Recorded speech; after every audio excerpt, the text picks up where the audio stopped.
दोस्तों, आज का धरना विशुद्ध रूप से आज़ाद समाज पार्टी के बैनर तले धार्मिक उन्माद जो तेजी से इस देश में बढ़ रहे हैं उस पर लगाम लगाने, सरकार के द्वारा भेदभावपूर्ण निर्णय जो लिए जा रहे हैं उस पर विराम लगाने की मांग,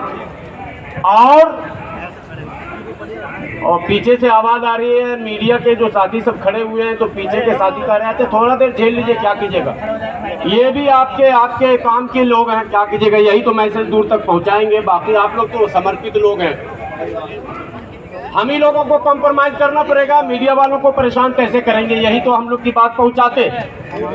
2 मिनट सिर्फ अपनी बात रखूंगा और केंद्र सरकार और उत्तर प्रदेश सरकार से विनती पूर्वक कहूंगा, चूंकि भारत का संविधान और संवैधानिक व्यवस्था, इंडियन डेमोक्रेटिक सेटअप जो है वो पीएम, सीएम और बुलडोजर जो चल रहा है वो ये कहकर चलाया जा रहा है कि भैया ये अवैध निर्माण, अच्छी बात है, अवैध निर्माण तो होना ही नहीं चाहिए, सब कुछ वैध होना चाहिए, अवैध कुछ भी नहीं होना चाहिए।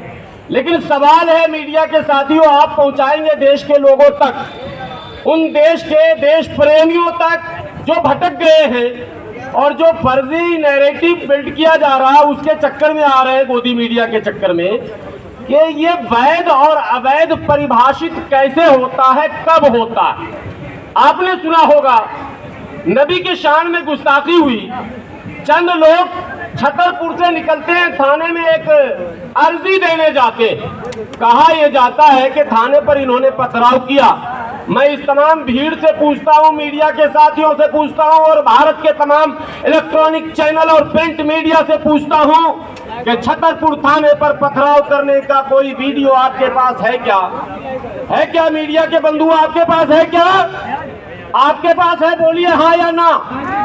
नहीं है, फिर भी हाजी शहजाद समेत कई मकानों पर बुलडोजर चलाए गए ये कहकर कि चूंकि इन्होंने थाने पर पथराव किया था इसलिए बुलडोज किया जाता। जब सुप्रीम कोर्ट ने पूछा तो कहा जी नहीं, वो तो अवैध निर्माण था। अभी बहराइच में भी आपको खबर मिल रही होगी, 23 घरों पर नोटिस चिपका दिया गया। 23 घर किसके हैं बताने की कोई जरूरत नहीं है, लेकिन सवाल यह होता है कि वैध और अवैध का ज्ञान दंगा के बाद, झगड़े के बाद, लड़ाई के बाद, पंगे के बाद ही क्यों होता है? पहले क्यों नहीं पता चलता कि यह अवैध निर्माण है या वैध निर्माण? ये नोट करने की चीज है और पहुंचाने की चीज है। ये बिल्कुल फेक नैरेटिव है, भेदभावपूर्ण कार्रवाई है। एक वीडियो वायरल हो रहा चंदौली का, आप लोगों तक भी पहुंचा होगा। चंदौली में एक अल्पसंख्यक समुदाय मिश्रा के परिवार से जाकर मिल लो, कोई पूछने वाला नहीं है, कोई उसके दुख को बांटने वाला नहीं है। चढ़ जा बेटा सूली पर, लोग भड़का रहे हैं, लोग दिग्भ्रमित कर रहे हैं, लोग आपको गलत पाठ पढ़ा रहे हैं, आप किसी भी कीमत पर उनके बहकावे में नहीं आइए। एक बात दलित भाइयों को नोट करना है, क्योंकि दलित मुस्लिम यूनिटी अगर नहीं हुई तो देश बहुत पीछे चला जाएगा, बहुत पीछे चला जाएगा। अगर बढ़कर दलित नेतृत्व सत्ता की तरफ नहीं बढ़ता है और मुसलमान मुफ्ती की तरह उसके साथ नहीं जुड़ता है तो याद रखना आने वाला दिन आपके नेता को माफ नहीं करेगा, आपके नेता को माफ नहीं करेगा। आप देख रहे हो आरक्षण से चल करके आए हमारे आरक्षण विरोधी चौधरी जी का स्वागत है। आरक्षण विरोधी आंदोलन कहाँ हो रहे हैं आपको पता है दलित भाई? आपने देख लिया, अभी हमने नहीं किया।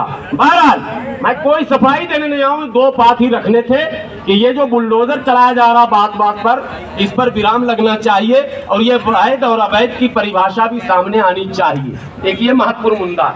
दूसरा मुद्दा है कि हमने कभी आपका अपमान नहीं किया, आपके धर्म गुरुओं का अपमान नहीं किया, आपके किसी भी अवतार के खिलाफ हमने कभी कुछ नहीं कहा।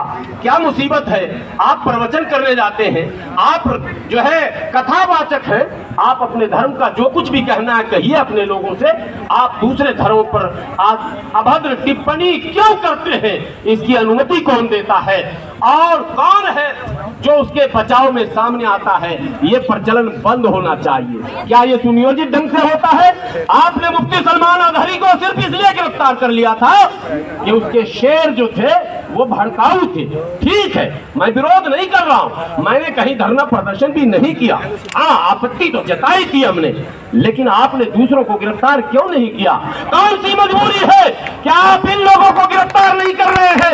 इनके बचाव में लोग आ रहे हैं, धरने हो रहे हैं, प्रदर्शन हो रहे हैं। आपको ये बताना पड़ेगा, दूध का दूध और पानी का पानी होना चाहिए। राजधर्म का आपको पालन करना चाहिए। अगर इस तरह से लगातार वन साइडेड काम होगा तो कोई गाड़ी जो वन साइड चलती है तो वो एक्सीडेंट हो जाती है। वन साइड ड्राइवर लोग होंगे यहाँ पर, लगभग आधे से ज्यादा लोग गाड़ी चलाना जानते हैं। वन साइड अगर कोई गाड़ी चलती है ना तो उसके स्टीयरिंग को बहुत जोर से पकड़ना पड़ता, जरा सा भी स्टीयरिंग ढीला देंगे एक्सीडेंट। तो ये वन साइड सरकार नहीं चल सकती।